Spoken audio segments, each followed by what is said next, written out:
Our next fellow is Richard Ross from the College of Arts and Sciences. Richard earned a Bachelor of Art in Political Science in 1971 and his law degree in 1975. He lives in Topeka and retired in 2016 after 39 years as reporter of decisions for the Kansas Supreme Court and Court of Appeals. He was president of the International Association of Reporters of Judicial Decisions and was editor and co-author of Judicial Opinion Writing Manual. Richard was honored with the Ruth Garvey Fink Award from the Washburn Alumni Association in 2007 and the Distinguished Service Award in 2017. He serves as a trustee and previously as a director for the Washburn University Alumni Association and Foundation, and was president of the Alumni Association's Board of Directors and the Mulvane Art Museum's Board of Directors. He created and chaired the Mulvane Art Fair in 1993 and received the first Richard Ross Mountain Plains Award in 2017, presented to individuals instrumental in the success of the fair. Friend Mike Warswick said, "They tell me you're being honored for career achievement. My first thought was, which career? There were so many careers which you have filled your life thus far." He goes on to list them, including his work with the courts. He says, "I can't imagine anyone matching your patience and dedication to the judicial process of Kansas." Betty Morse said, "There are 132 volumes of court decisions that bear your name and are preserved in the Kansas archives. It is an honor for you to be recognized, and I look forward to joining friends in this celebration of your designation as an alumni fellow." Richard's brother Mark said, "You continue to cultivate relationships in order to create positive change and advance your innovative ideas to fruition. Topeka and Washburn will benefit from your leadership for generations." Richard, on behalf of the Alumni Association and the College of Arts and Sciences, we're pleased to honor you as a Washburn Alumni Fellow. Richard? I think I should cry just to be following all these wonderful individuals. Great, inspiring presentations. I'm very honored to receive this recognition, especially humbled to be among the other recipients today. The last 2 days I had an opportunity to speak at 2 political science classes. And this morning I talked to the class as freshmen and sophomores. And I said, you know, you think this is a crazy world. It's very politically divided. A lot is going on across the country and across the world. But let me tell you what happened and what was going on when I went to school. I started in 1967, and I graduated from law school in 1975. 1966 is when the Topeka tornado hit, so the campus was leveled, and I went to school for many years in trailers. It was in the height of the Vietnam War. There was lots of protests, especially across campuses. There were the civil rights or the race riots were going on across the country. There were lots of burned buildings on campuses. The assassinations of Martin Luther King, the assassination of Robert Kennedy happened during that time. The Watergate hearings. Can you tell that was a very difficult time? And yet, when I was going to school, I loved Washburn. I didn't really think of all of that. That's just how life was. Washburn was a pretty stable campus at the time. We didn't have the protests that other campuses did. KU, the Union was burned down during the protests. So we kept, Dr. Henderson was the president. He made sure that things were pretty level around the campus, even though not everybody was in agreement with the Vietnam War. One good thing that happened during that period of time was Neil Armstrong walking on the moon. So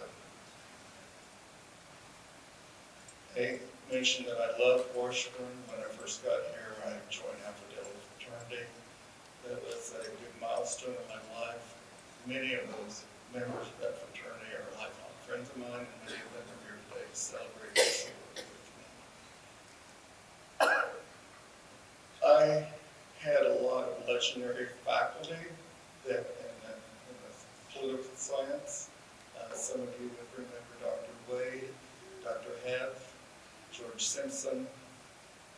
And in English, Margaret McCausland was a special person in my life. But my favorite teacher had nothing to do with political science and English. I took botany and biology from Dr. Ross Johnson, and to this day, he's just one of the highlights of my life to get to know him. All of these individuals were great teachers, but they also, as many people have already said before, they liked the students, they wanted students to learn, and they were always available for students to come and talk to them either about the classwork or anything they wanted to talk about. And I think over the years, hearing other people describe Washburn, that is what we pride ourselves in, and that we have faculty that are so willing to be advisors to students, to be friendly students, and to teach students. The highlight of my time at Washburn, something that changed my life forever, was participating in the study abroad program. The semester in Copenhagen program was started at Washburn by Dr. Engelbert, and it became a nationwide program, all sponsored or coordinated by Washburn. And I went in 1969, and it was an incredible experience. I stayed with a family. I had a roommate, Steve Hornbaker, who is now a district judge in Junction City. And those of you that get the Alumni magazine, you might have read in this last issue that Steve and I returned to Copenhagen 50 years later. And it was enjoyable to reconnect with our Danish sister, who is now 80, and spend time with her, and also to revisit many of the things and the sites that we experienced before. But it opened my mind and my heart to the world. I have traveled all over the world. I've had an exchange student from Italy. I just visited him a month ago when he graduated from university.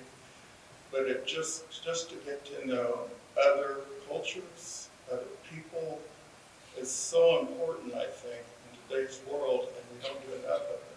So when I talked to the classes yesterday and this morning, I told them that one of the things that I felt that they should do if they had the opportunity was to study abroad.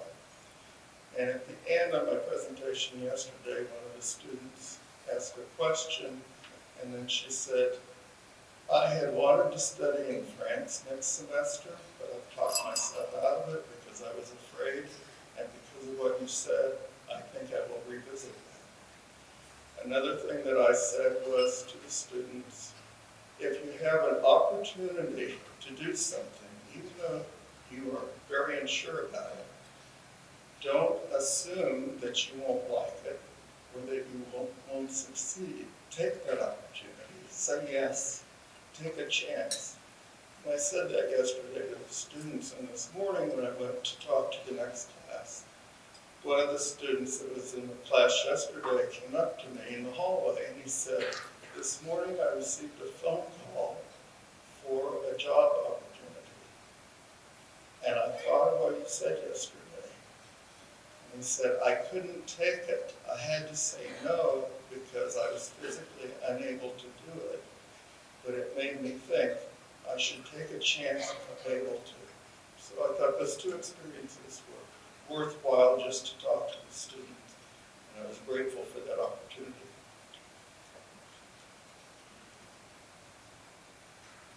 I just want to close with giving an example of a teacher who challenged me, very much challenged me, as you will hear. But this is an example of the quality of teaching at Washburn University and the caring of this particular teacher. My first semester of my senior year, I decided that I would take an independent study class. And I signed up for it, and I don't remember all the details, but I know that I was allowed to do it, and I was assigned a teacher, so it was not someone that I chose. I did not know Jim McHenry, but that's who I was assigned to. And I was a very active person on campus, and I worked 25 hours a week in a job. And I had some classes that required a lot of work. So I was a busy person. I was chapter president of Alpha Delta. And for whatever reason, I decided, or didn't decide, I just didn't do it. I never went to meet this teacher for about 7 weeks. And I finally thought, you know, I need this class. I better go meet Mr. McHenry. So I went into his office on Friday and introduced myself. And he said, well, I recognize your name. It was on the list, but I figured since you haven't been here for 7 weeks that you had dropped the class. I said, no, I'm not dropping the class. He said, what was your independent study topic? And I said, this very broad topic, the legality of the United States in War Vietnam. And he didn't say anything about that. He wasn't surprised. He just said, on Monday, I want you to bring to me a list of all the books that you've read and that you intend to read for this topic. Well, I hadn't read anything. So I scrambled over to the library and I wrote down all the books, titles that I could find that seemed to pertain to the topic. I went to the public library and did the same thing. I don't remember how many I had, maybe 15 on that list. I went in to see him that following Monday, and he looked at my list, and he took the piece of paper. This is what he did with it. He took a clean piece of paper, he took a pencil. He didn't talk to me, he just started writing. He wrote down and handed me this list of 17 books with the title and the author of the books. These are the books you were to read, and this is the order you were to read them in. He hadn't looked at any notes. Oh my gosh. So he said, you will need to come in every week, and you will have to read 2 to 3 books a week and talk to me about those. I can pass you now, drop your passing, or if you want to take the class, you will get whatever you deserve when you finish, based on your merit. I said, well, I need the class, so I'm taking the class. So I left there, and I just started reading, and I read 3 books to meet with him the next Wednesday at 3 o'clock. And I sat down, and he said, well, let's start with book 1. What's the title of chapter 6, and how does that pertain to the book? Now, what would you say to that? I thought, oh my gosh, this is going to be tough. So he told me the name of chapter 6, and we talked about it. And I don't recall so much after that about our discussions every week, but I think he was letting me know he had read all these books, and there was no skipping. And we had great discussions. I worked very hard for that independent study. I ended up getting, I gave him the outline for my paper that I had to write, and he didn't think it was detailed enough. So he put down an incomplete, and I had to finish writing my paper over Christmas and into January. So I ended up with about the same amount of time as if I had started the class to begin with. But I'm friends with Jim McHenry, and he has introduced me many times to people as one of his favorite students. I think he must have forgotten the whole experience. But I think that does illustrate the caring and the ability of these teachers that Washburn employs. And I'm really grateful for the opportunity to study here and to learn here and to get my degrees here. I am grateful for the Alumni Association, the Foundation, Washburn University for this award. I am very grateful for all of you staying to hear me talk and for being here to help me celebrate this very nice recognition.